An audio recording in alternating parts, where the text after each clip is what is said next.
or deeds which are not allowed by Allah, which are not accepted by Allah subhanahu wa ta'ala.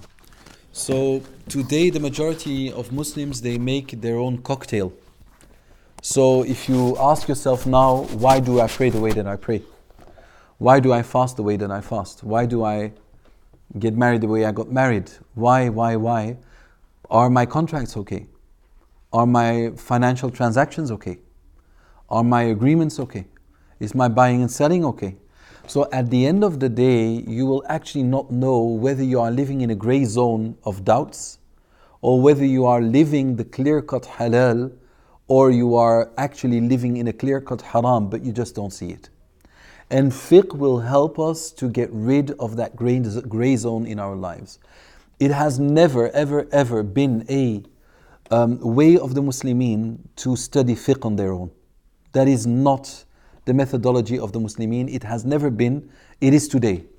People are making their own fiqh and they even don't know why they choose what they choose. They just say it's more logic to me. I think it is better. It's easier upon me or whatever. When you look into Kitab and Sunnah, you have to look at Kitab and Sunnah through the glasses of the ulama. And if you don't have these glasses, then you just listen to the ulama. This is how it has always been. So what we are doing today, inshallah subhanahu wa ta'ala, exactly as we did last time, is we want with you to go over some of the important things that have to do with fiqh. Today, as it is getting colder, I wanted to talk about wiping over socks. We didn't do that yet, did we? So I want to talk about wiping over socks. We have a lot of people asking, is it allowed for me to wipe over my socks because it is quite cold today? So this is what we are going to do today, inshallah jalla wa ala. I'm just looking here to find this. 1 second, please. Bismillah.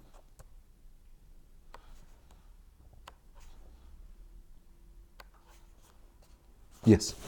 So the writer, and he's of more than 1,000 years ago, he said wiping over khuf. He says it's ruling. He says al-mashu ala al-khuffaini jaizun bis-sunnah. Yani wiping over socks, and we are going to describe what these socks are, is permissible because of the sunnah. Meaning that originally when we look at the ayah in the Quran, we will see that Allah subhanahu wa ta'ala told us that He wants to wash our feet. He wants us to wash our feet. And He said, إذا قمت إلى الصلاة فاغسلوا وجوهكم وأيديكم إلى المرافق وامسحوا برؤوسكم وأرجلكم إلى الكعبين. So He says that we need to wash our feet until the ankles included. So now what we believe is, well, there is Quran and Allah subhanahu wa ta'ala said it. Now when there is an exception on a ruling in the Quran, then the hadith needs to be very strong, isn't it? So if it's a hadith which is doubtful, well, our fuqaha will not say we are going to specify a general meaning from the Quran with something very weak. Like one of the things, for example, Allah subhanahu wa ta'ala says that blood and dead meat is haram for us. But then we have the Prophet sallallahu alaihi wasallam saying, وَحِلَّ لَكُمْ مَيْتَتَانِ وَدَمَانِ.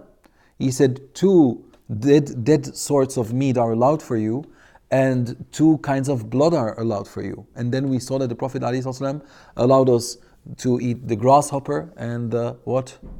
Is it the grasshopper? The locust, and the what? And fish.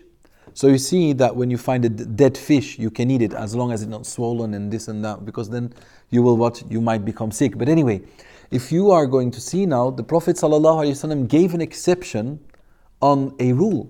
The rule said it's haram. And now the Prophet ﷺ says this is allowed. So specifying something to be halal, which was actually mentioned to be haram, is in need of a very strong hadith. So this is why Imam Abu Hanifa said, if it weren't for this big amount of Sahaba radiallahu anhum saying that the Prophet ﷺ was wiping over his socks instead of washing his feet, I wouldn't have accepted it. Meaning that it is a very strong established proof in what? In the Sunnah. And this is why we do it. So now the Shia, they say we can wipe over the feet. So exactly like we wipe over over our socks, they say we wipe over the feet. We can't do this. It's either washing the feet or wiping over the socks. But now, as we said, the ruling was originally in the Quran saying we need to wash it. Now in the Sunnah, there is already an exception on that rule. And this is why now the scholars, when they are asked the question, what is that which I am allowed to wipe over? Is it that which I'm wearing here in front of you? Is it leather socks or is it strong socks? What is it? Now, the scholars are divided into two categories. Those who say we need to look at what the khuf of Rasulullah sallallahu alaihi wasallam was like, and it should be exactly that. Others say no, we should look at the qualities of that khuf, not at the material it was made out. We should look at the qualities of this khuf, and if we find something which has the same qualities as the khuf of Rasulullah sallallahu alaihi wasallam, then we will be allowed to wipe over it. Is that clear? So we have those who say you're not allowed unless it's true leather with other characteristics which we are going to mention, and others say no.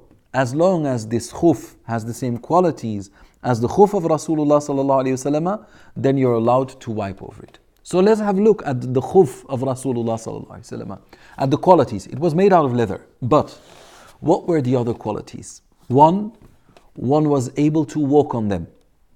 Do you agree? Two, they were water resistant, not waterproof. There's a difference. Water resistant, waterproof. This watch here is water resistant. I can wash my hands, but I can't go swimming with this. Then it's done.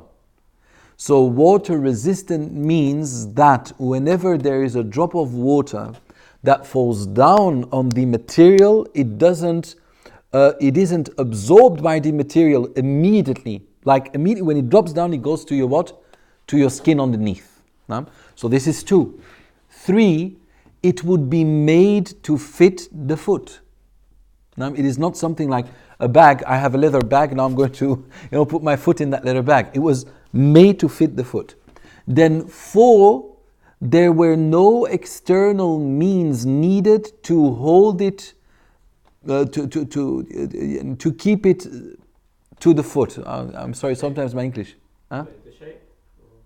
No, meaning there was no external element like a rope or something that he would use to keep this leather thing to the foot. Why do they say this? Well, otherwise it would be a leather bag. So you can take a leather bag and then with some straps and ropes, you can turn it into something which fits your foot. So it was made to fit the foot, and then it was not transparent, and another one is that it was halal. And the last one, it would cover the entire foot, meaning the entire part of the foot which had to be washed. Meaning the feet, including the ankles, and including the heels and so much more. So now, these are conditions. If we now find something similar to it, well then we will be allowed to wipe over it. According to whom? According to those who say that we don't have to look at the material it was made of, but rather at the what? At the qualities it had. So now, to come back. If we now find socks on which we can walk without them being torn apart by walking with them over the street. So now the scholars differ. They say, how long should you be able to walk on them? Some say 1 kilometer, some say 3, whatever, 2 miles, 1.5 miles.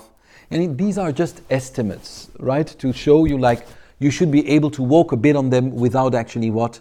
Them being torn apart or ripped apart by you walking over the street. Then now they say it should fit the foot. It should cover the entire foot. So now they say there are two kinds of socks that we wear. Those who say that it's allowed, they say the strong sport socks, for example. Like strong socks. They would be allowed for you to wipe over. Why? Because they have the same characteristics. So we said it's not that it should be waterproof, right? Because they are not. If a drop falls on them, it doesn't go immediately to your skin. It's not like these very thin summer socks. They say another sock which you can't wipe over is the ankle socks. These socks that you wear when you wear low sneakers, that you wear your sneakers without people seeing your socks because they think that doesn't look beautiful. You wouldn't be allowed to wipe over that. Why? Well, because it doesn't cover your entire foot. Is that clear? It's also not allowed to be transparent. So they say on these kind of socks you are allowed to wipe. So that's to start with. So we're going with the opinion that you're okay. It's okay to do this. All right? So you should then, for yourself, look at your socks and say, okay, do they have these characteristics? Yes or no? Now, these leather socks, people say, yeah, but they have, how do you call it, a zipper? Sometimes the leather socks, they have a zipper, and they have a button, a press button to close it. Well, we say even the zipper is an integral part of the sock. It's not an external element. Is that clear? Because it's not something that is externally used to attach it to your foot. So that's okay. Now they have wudu socks in Turkey. Now, they're very good socks. Nobody would doubt that you can wipe over them. Look for it. Wudu socks in Turkey. Don't do that now. Do that later. Because otherwise you will ask me, is that a good price? £5? So I don't know. I think you might be able to find them on Amazon either. But as well. Okay, let's continue. So when these scholars look for them later. Otherwise you will miss out on important points. So now they say, look, what are the conditions for you to be allowed to wipe over your socks? That's the next question. Like, can I just wipe over them? No. You need to put them on while you are in a state of wudu, a complete state of wudu. Meaning after your entire wudu, when your wudu is finished and completed, you put on these socks, right? It shouldn't be immediately after your wudu. You have a choice. Do it now, in an hour, as long as you didn't break your wudu in between. So if I make wudu now and I don't break my wudu because I stay up all night until Fajr and then I wear them, well, then that's okay. So it shouldn't be immediately after my wudu. So now, it starts, when I'm only allowed to wipe over them when I wear them on a complete tahara, on a complete wudu. Now, when does it start counting? You will see that you will find people saying it starts counting from the moment you wear them. Some say it starts counting from the moment you lose your wudu. And some say it starts counting from the moment that you wipe over them for the first time. Like, you are allowed to use that God-given permission to wipe over your feet as a resident for 24 hours and as a traveler for 72 hours. Now, a traveler, 72 hours, a resident, 24 hours. So now, when does that start counting? So we said some say when you wear them, the moment you put them on, done. Some say the moment that you first wipe over them.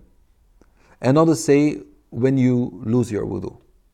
The opinion in our madhab is that it starts counting from the moment that you lose your wudu. Why? Because the moment you lose the wudu, that is when your socks start working, if you understand what I mean. It's there where they're actually starting to do what they were meant to do, and that is to replace the washing. And that's where it starts. Not when you were in a state of wudu, because you were still in wudu. So the socks had no need in that particular worship. And also not when you wipe over them for the first time. Because as we said, these socks start working from the time that you first lose your wudu. Is that clear?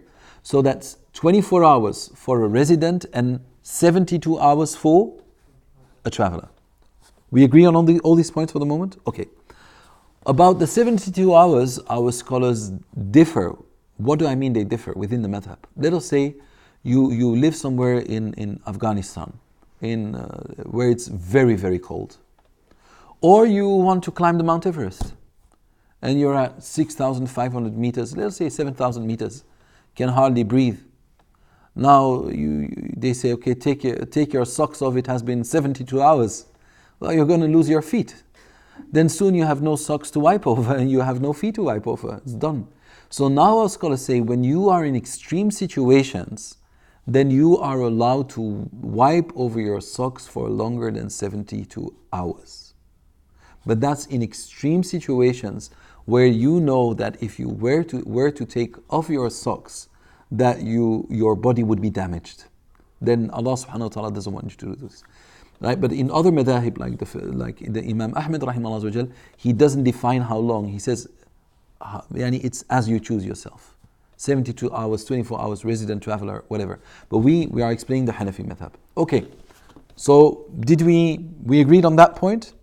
Okay, 24 resident, 72 traveler. Well now, I just wiped over my socks right now. And now I'm traveling to, to Holland. How long am I allowed to wipe now? I'm traveling, I just wiped over my socks now, and in 2 hours I will be traveling. How long am I allowed to wipe over my socks?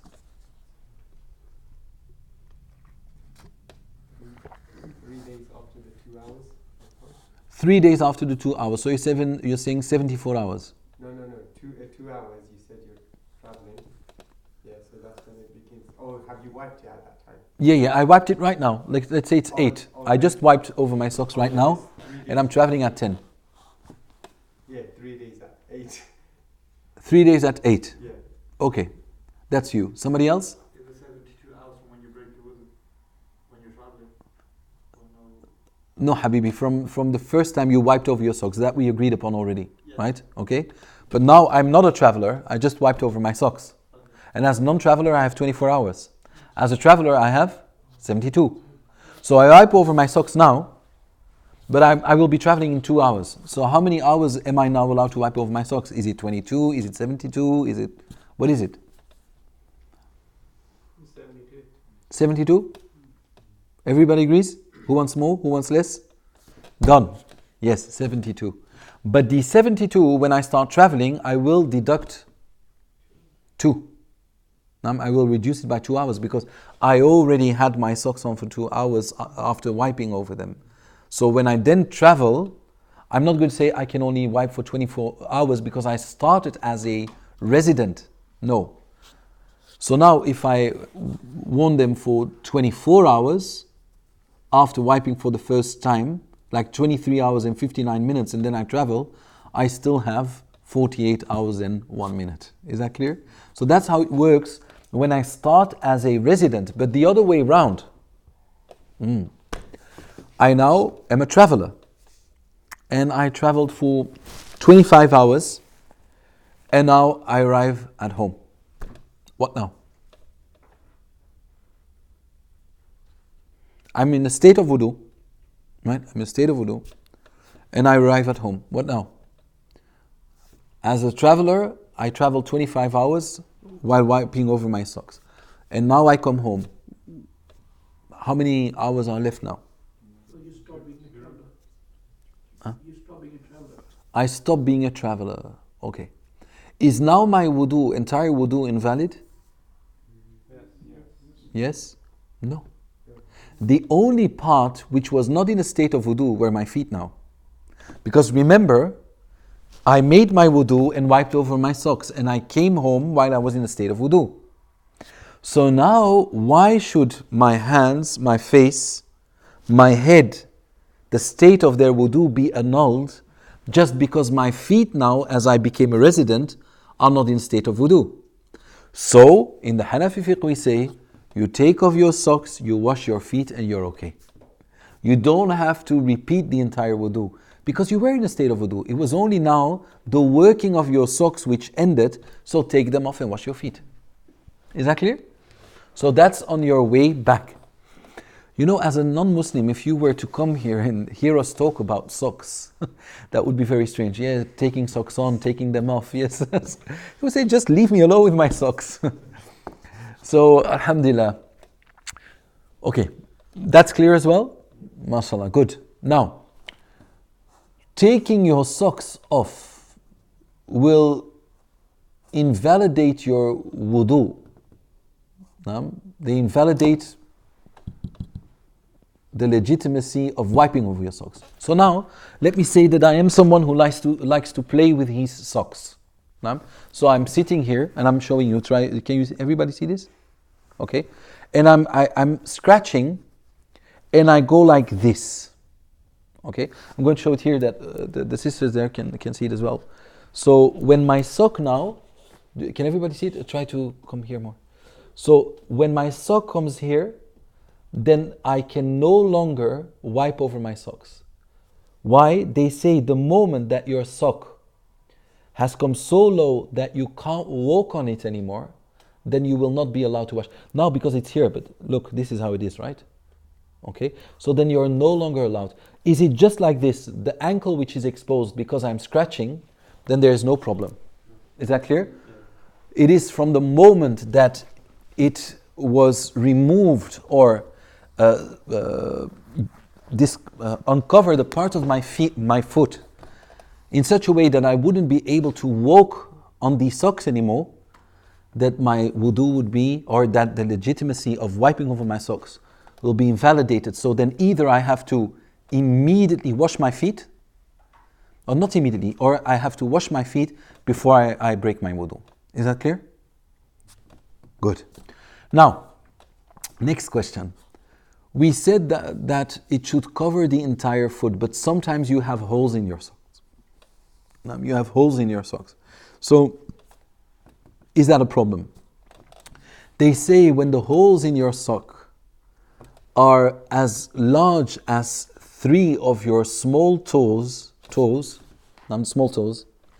as large as 3 of them, then you are no longer allowed to wipe over your socks. They say, why 3? Well, we said that the reason why you can wipe over them is because it covers your foot. But now 3 is more than half, right? 2 is less than half. 3, because we don't have 2.5. You have 5 toes. So they say 3 is equal to the most of it. And the most of it in fiqh usually gets the ruling of all of it. Okay? So if the most of it shows, then it is like all of it has been shown. Meaning that now it's not valid to wipe over them. Now, it doesn't matter whether it is 1 big hole or 3 small holes, that if they were put together, that would be what? The size of 3 toes. But this only when it's in the same foot. So if I have the 2 small toes, the surface of 2 small toes in my right sock and of 1 on my left sock, then there is no problem. Because this one has another ruling than that one. You see? Okay. So, we agreed on that one as well? Okay. Now there's another thing. I wear my shoes over my socks. And I want to pray in my shoes. Because I can't take off my shoes. It will take too much time. I look at the soles of my shoes and I see there is no obvious najasa, no obvious impurity.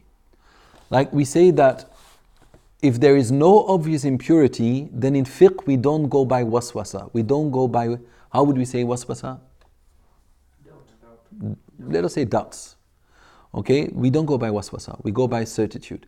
So now if you see that on your feet there is nothing, some people say, yeah, but maybe I walked over something, and well, if it was something which was tangible, like a dog left something, you would have walked over it, then it would be seen. If it would be, for example, you walked over, a dog urinated somewhere and you don't know you walked over it, then this is cleaned by what? By the friction of the sole against the ground. So if you don't see it, then we say it's not present. Okay? So you're going to check your what? You're going to check your soles, there's no problem. It's the same, you can pray everywhere. Like people say, yeah, but maybe it's dirty, I don't have a prayer carpet. If you don't see it, it's not there. The Prophet ﷺ said, جُعِلَ الْأَرْضُ لِي مَسْجِدًا وَطَهُورًا. Yani Allah has turned the entire earth for me into a mosque and into a means to purify myself. To make the tayammum, for example. Okay? So now you know, you look at your souls, but what now?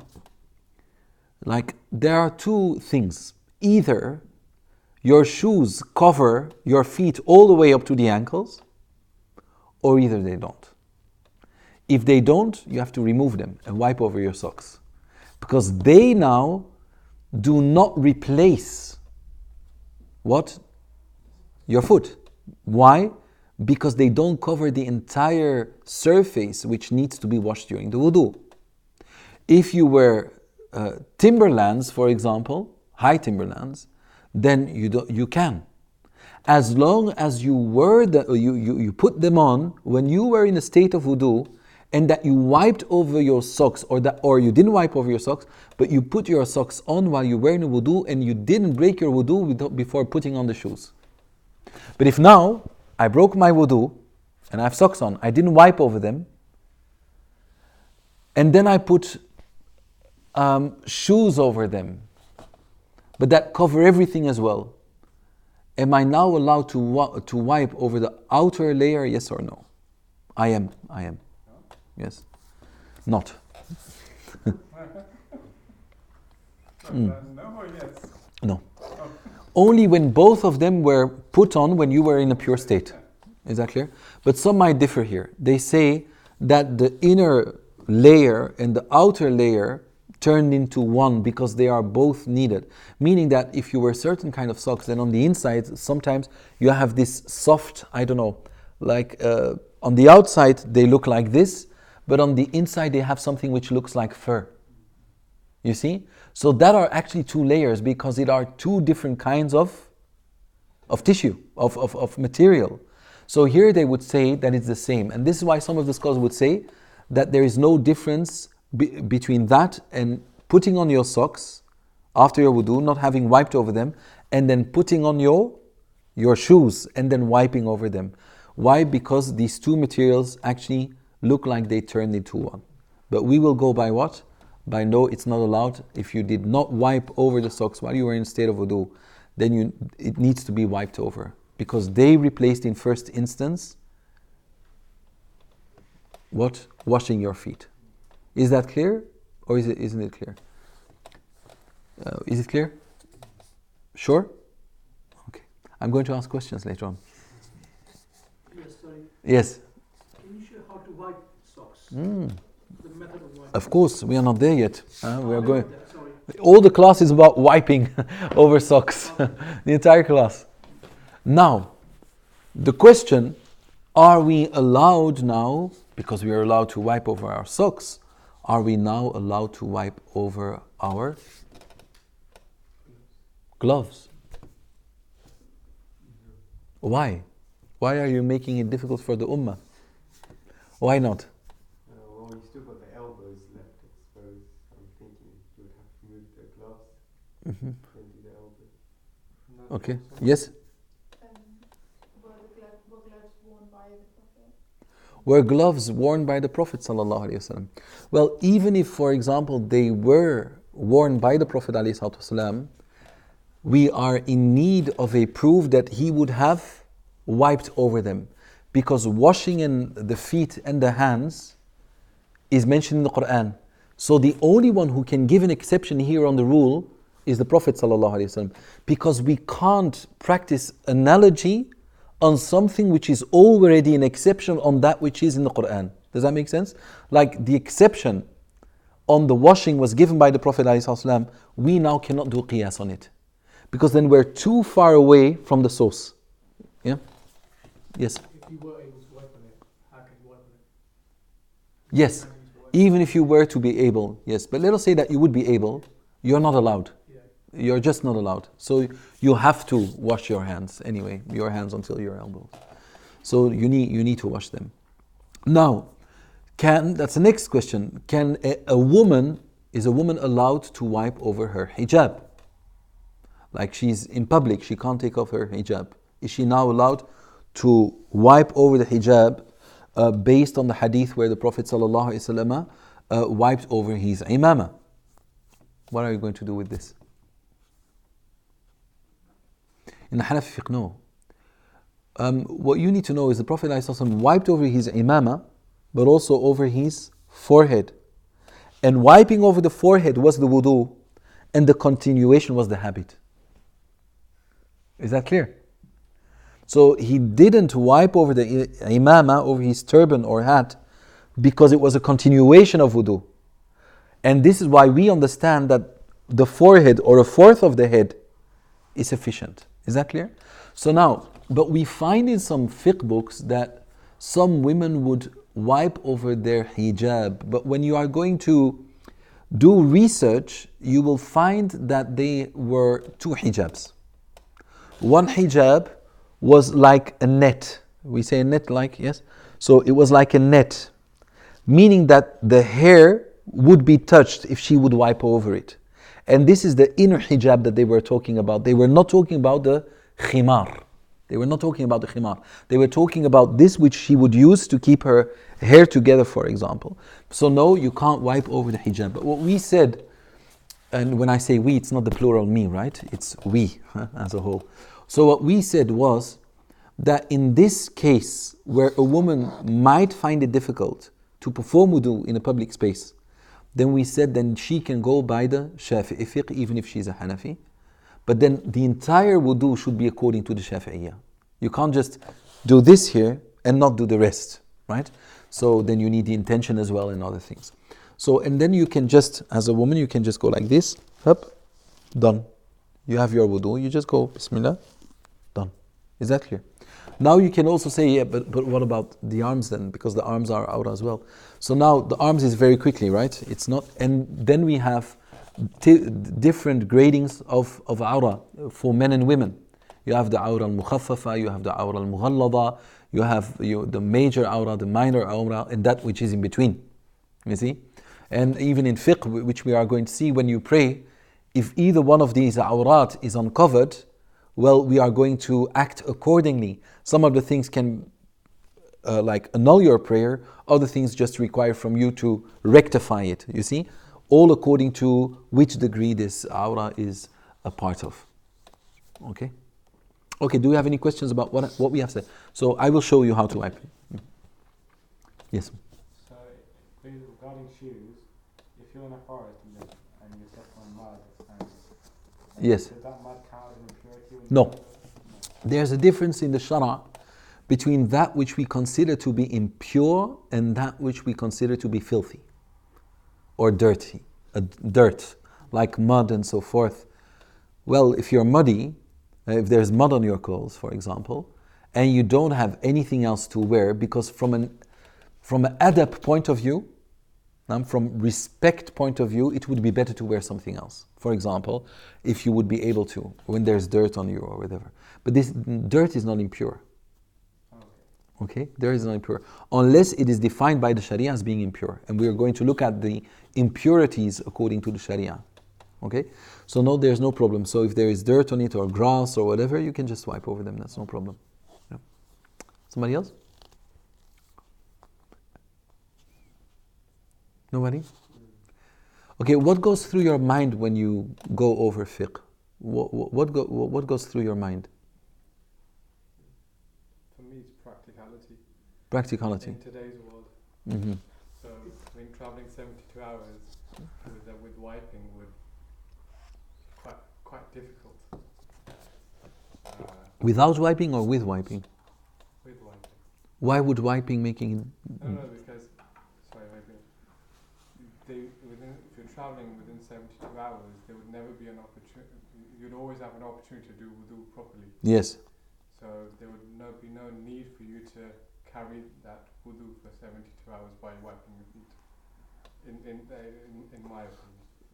The wiping makes it easier, no?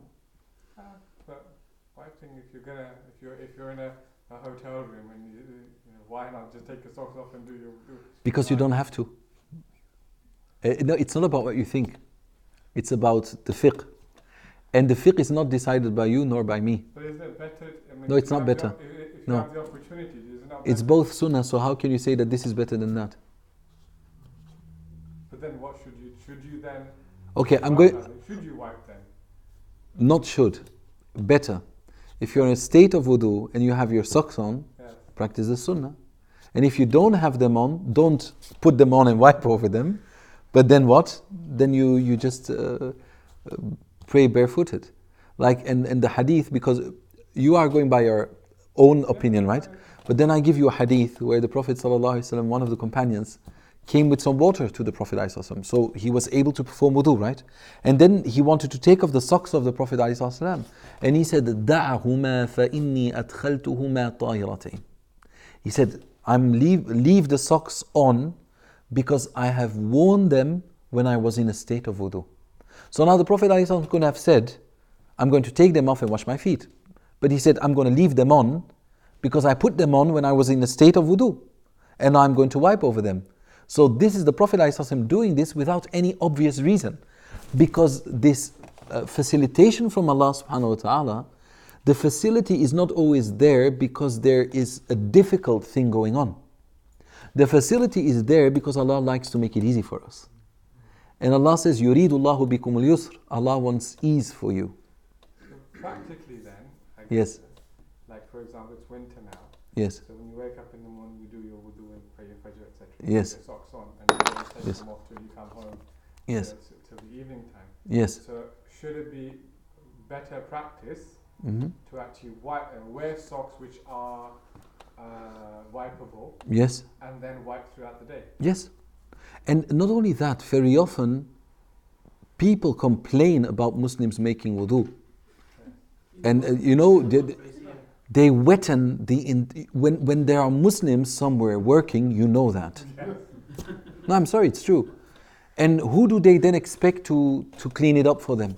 Like, hey, I'm the elite, I'm praying for God, you clean it for me. I mean, some people would wipe it themselves, but the majority doesn't. I never realized that. Yes. And then when people come in, you are there, they don't understand that, right? I'm not saying it's wrong, but there you are with your leg in the sink. People say, this man why doesn't he wash himself at home? And then afterwards, we want to talk about the beauty of Islam. And the only thing he can think about is you with your leg in the sink. So I think it's also a form of hikmah in da'wah. It's hikmah in da'wah as well. Wallahu alam. That's how I look at it. Sometimes you think that it's better to do the original than, as you just said, if there is ease in them, then take that option. But they're both original, and that's what we need to know. Because they're both from our Prophet ﷺ. You see? So they're both original. So we can't say this is better than that, because he did both of them. No, but then you just said that it's better to do wiping. No, when I say better, when you have your socks on, but there you don't have to make a choice like, no, it's better for me to take them off. There's no reason. You can just do it. There's no problem. That's good. Makes it easier then. You're happy now, right? You see what it does with you, mashallah. Yes. Alhamdulillah, happy man. Yes. Can I do another scenario? Excuse me, sir? If I do another scenario of the wudu. Yes. In the morning, Fajr, you pray and all those things, and you're still in a state of wudu, and you got socks on. Repeat from the beginning, please. You wake up in the morning. Yes. You do the wudu, you do the prayers, and then obviously you go out Yes. and you put your socks on, Yes. and you manage to carry on until Masjid Zohar time. Yes. But there's a wudu area. Yes. Okay. Now, do I have a choice to wipe my socks at that stage? Of course, yes. Always. You always have the option. I don't have to get socks. You don't have to, no. I see, okay. That's the facilitation from Allah subhanahu wa ta'ala. Yes. Obviously, the condition is that you should have done the wudu and then put the socks. Exactly, yes. You should have put the wudu on in a state of wudu. Even if it's 3 hours after your wudu and you didn't lose your wudu, there's no problem. Yes. So on that point, I think what would probably govern it is if the wudu area is clean. Yes. And when you go into masjid, sometimes wudu area you can see that there's dirt and filth around. Yes, of course. Yes. You'd have to take off your socks. That's true. That's true. Definitely, yes. So it all depends about if it's dirty or very messy, and then you're just going to take your socks off, because otherwise with these same socks you're going on the carpet, and the carpet it becomes wet, and then that will become smelly. So it all depends on the situation of the wudu space.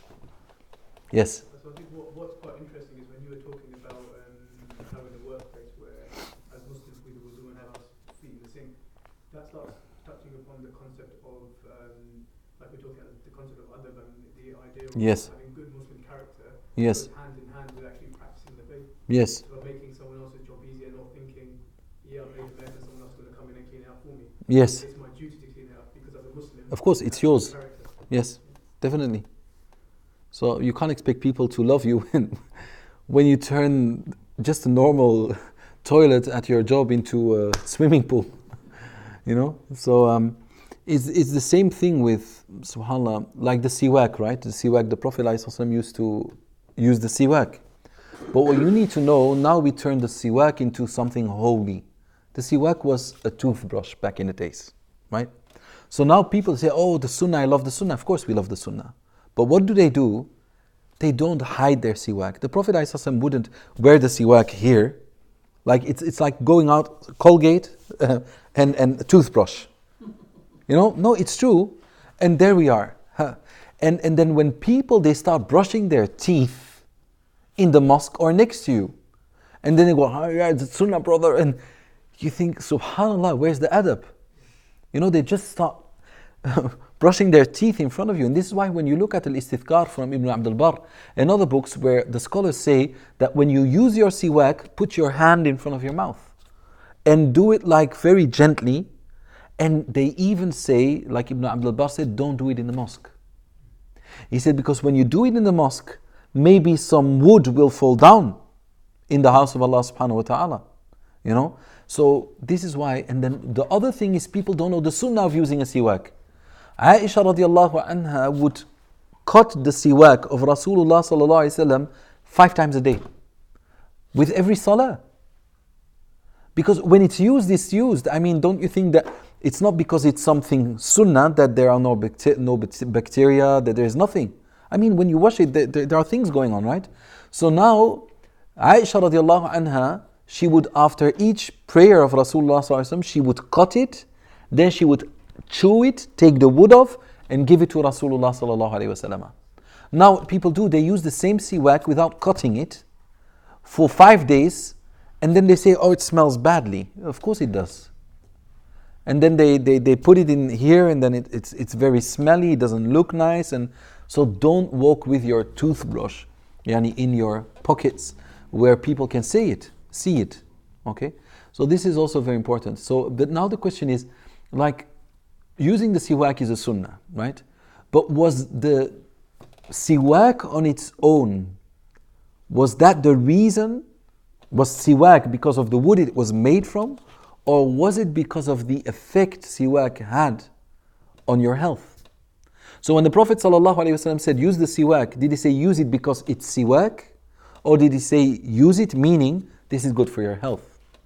So when you say it's good for your health, so when we find something which replaces siwak, then you will, even while brushing your teeth with something healthy, you will have the same reward. Is that clear?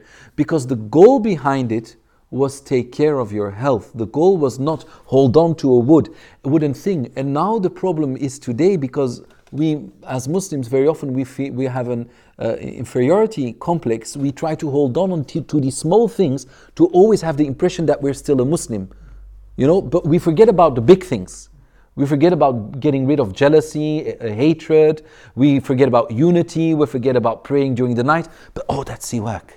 Halal makeup. Everybody goes, no. Everybody all of a sudden buys halal makeup.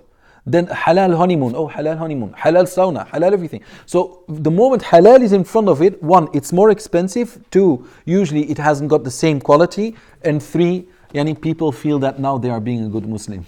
So this is how it works. You know, and then everything is Islamic all of a sudden. You know, it's a good business. You know, people. Excuse me? Of course it is. Like Islamic journey, Islamic this, Islamic that. We're just Muslims. Not everything needs to be Islamic. It's Islamic when your attention is right and you do it in a halal way. It doesn't need the stamp of Islamic. You see? And this is why some of the people call me and they say, I have a question. I say, go ahead. Say, well, I went to an Islamic bank, but actually I'm paying more now for my mortgage than if I were to do it with a normal bank. So this is quite astonishing, isn't it? Because the reason why riba was made haram was to protect your money. Right? To protect your money. So now when I do it in an Islamic way, I'm losing more money. So how can this be protective? So what is Islamic about it? Is it just the concept of not writing riba, which makes it Islamic, and forgetting about the goal, about the ethics? So it is not because something is according to the rules that it becomes Islamic. It is legit, but it is not in harmony with the teachings of Islam. Is the difference clear? So you have so many people asking this question, say, what should I do now? Say, if I now tell the bank that I stop with the Islamic banking and I go to the non-Muslims, then I will pay about 5% less or thousands less after 15 to 20 years. So now today we are very often people are abusing the fact that Muslims need to hold on to something which is called Islamic because they forgot that whole their life is Islamic. As long as one, they have the correct intention, and two, as long as it is justified from an Islamic point of view, it's Islamic. So anyway. So in that case, so just to carry on from that question. Yes. Because at the moment there's only one or two banks in the UK which provide Islamic finance. I did make them happy, I think. Yeah. Huh? I don't think I made them happy by saying what I said. No. If I'm killed and you don't see me next week, you know why. I'll come to protect you because I don't like them either. I didn't say I didn't like them. Yeah. Go ahead. But if your intention is just to own a home, Yes. for your family, etc., to live in and prosper, and then you do take a non-Islamic or traditional UK bank, Nam. is that acceptable? Well, if your question is that acceptable, you want me to say yes or no, that's impossible. So, but your intention is to see, because what I understood was, I mean, people like, say, for example, Al Rayyan Bank, or one of the largest lenders at the moment. Yes. Their contract that they promote is the fact that you don't own the home, so you're actually renting the home. Because you're renting the home, you're not actually paying riba, you're not paying interest on it. Where a normal one, you actually own the home and you pay interest on it. And how can your rent then all of a sudden become buying? Because what they do is they, at the end of the term, they transfer the property back to you. So when you buy the Back to you, does it mean that it was once from you? If you say when you buy a home, you actually don't have the title in your name. The title is in the name of Al Rayyan Bank. And you okay, are that I understand. But how do you turn from tenant into owner? Which amount of money do you then pay to buy the house? You pay your monthly mortgage payments until the end of the term. No, because you said you're a renter. So these are two contracts in one contract. Yes, that's right. صفقتان So في صفقة. I don't know the Arabic, but you are renting from Al Rayyan. You're not actually. So they bought the property and rented it back to you. And then once you've paid the rent for the term you originally agreed, then they transfer the property back to you. So that's what I was explaining. That's what makes it halal. Whereas in a normal traditional bank, I understand. you don't have that. You actually Yes. you're buying a property. So which one? Are they both correct? Is it not correct? Okay, there are already 3 questions. What did you want to say? We are going to have a look at this when we come to fiqh of transactions. Okay. Is that good? Yeah. But then you need to stay with me. Now we're in ibadat. It's maybe a bad example I gave because I opened the door. It's my fault. But we can't get into all of the details now. Of course. Okay? Because very often names are not a reflection of what it is according to Islam. So it's not because you give another name that it becomes legit. And it's not because you give it another name that it's not legit. You need to look at the reality of a thing, not the name which is given. Does that make sense? So this is very important. So when Shaitan came to Adam, the tree was haram to approach. But he said, shouldn't I show you the way to Shajarat al-Khuld, to the tree of eternity?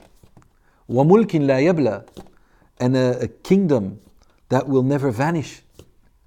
So now by changing the name, Adam forgot. This is why Allah says about Adam, Nasi, he forgot. Why did he forget? Because another name was given. So very often this is also what Muslims do. They give it another name, but in reality it's still haram.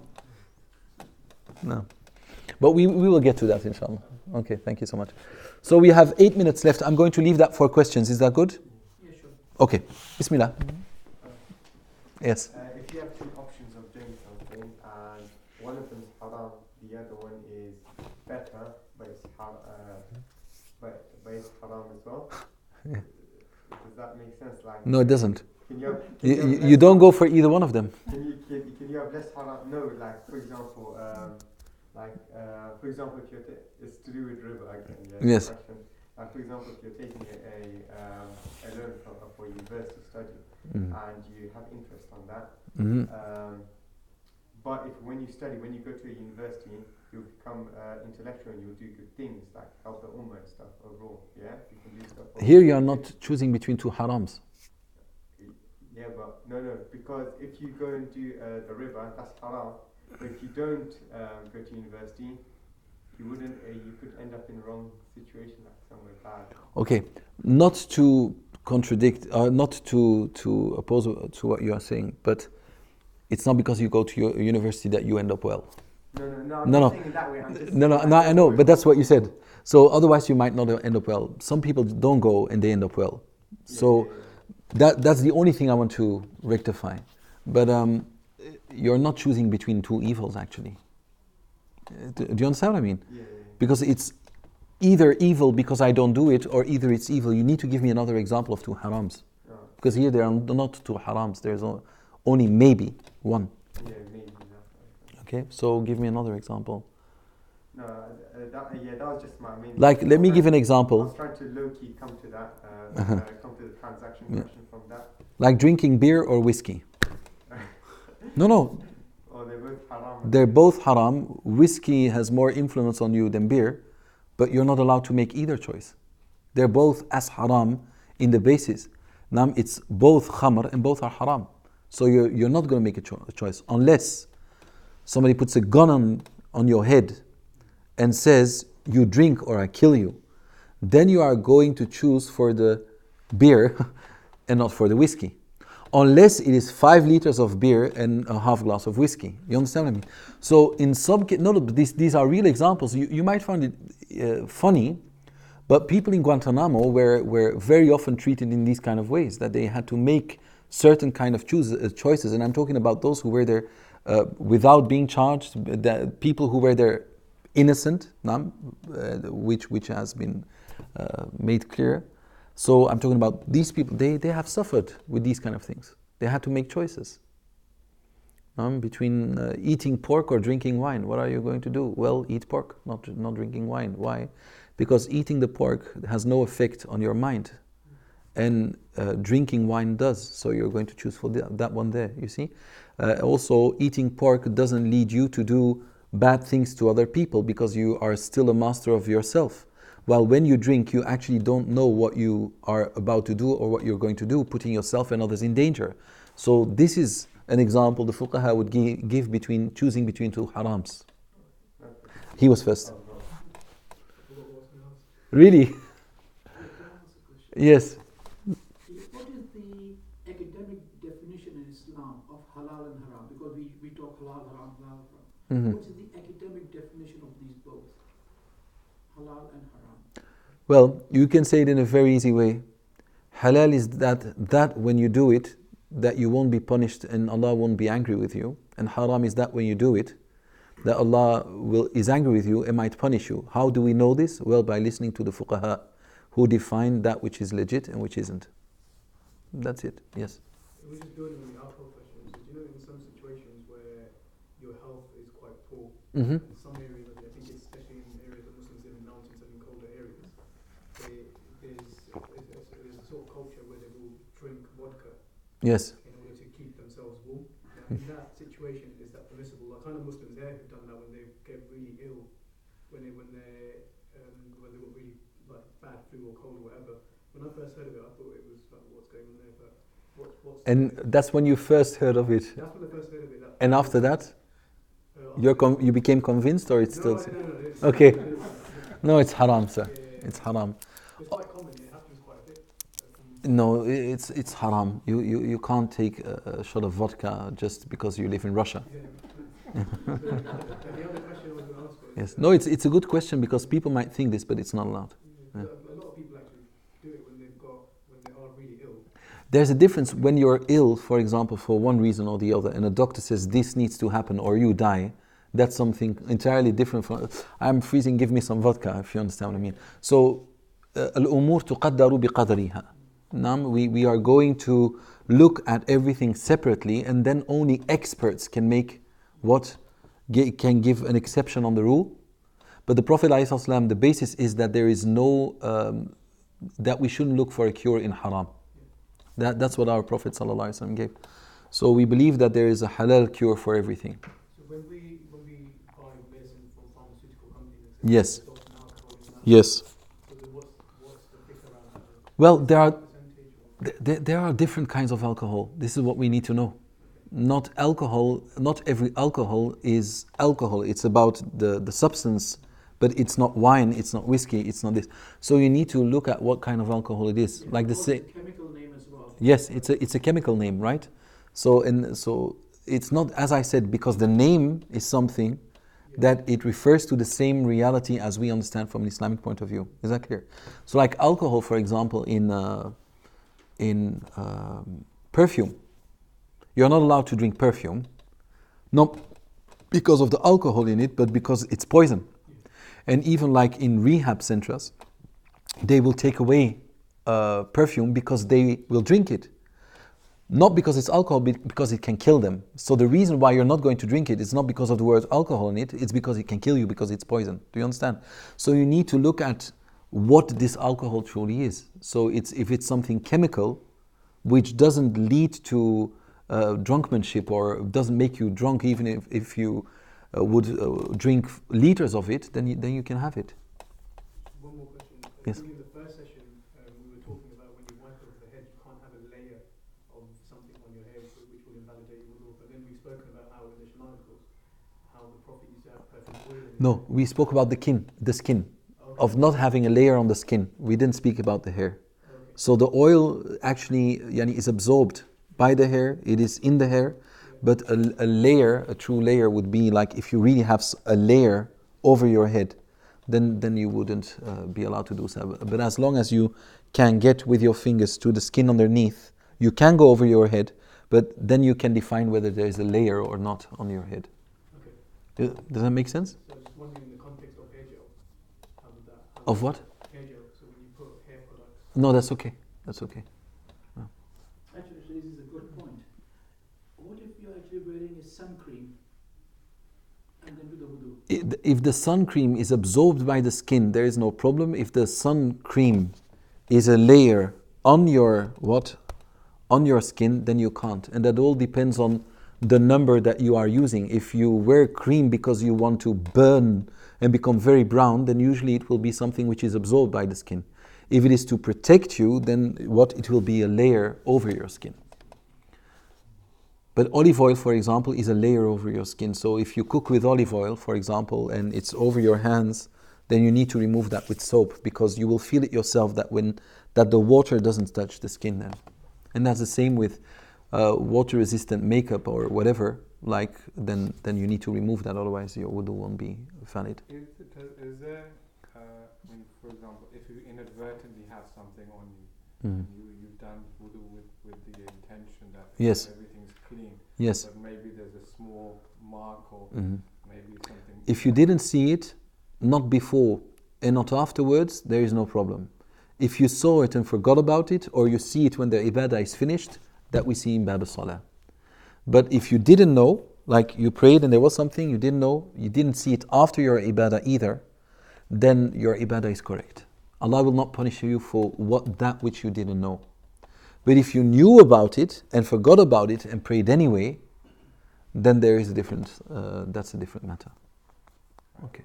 To what time, is it, so for example, it's Asr time, and you prayed your Asr and then realized at Maghrib time that, oh my God, I had something. Then you do a prayer again.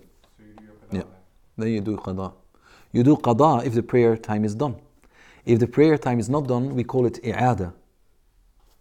There's a difference between qada and i'ada. I'ada means I prayed my Asr in Asr time, but then I see that my Asr wasn't correct. But Maghrib didn't start yet. If I pray again, I call this i'ada, re-praying. If now Maghrib time enters, then I will pray Asr outside of my Asr time, and that's qada. So that's the difference between i'ada and qada. So do you have to make that intention? Yes. You make the intention to re-pray. Yes. Yes. You do. So a practical thing. Yes. I was in a situation recently where I was going to be unable to pray my Asr. Yes. I was between, so only a few days ago, between 2 o'clock and 5 o'clock. Yes. I was unable to leave the room. Yes. Okay.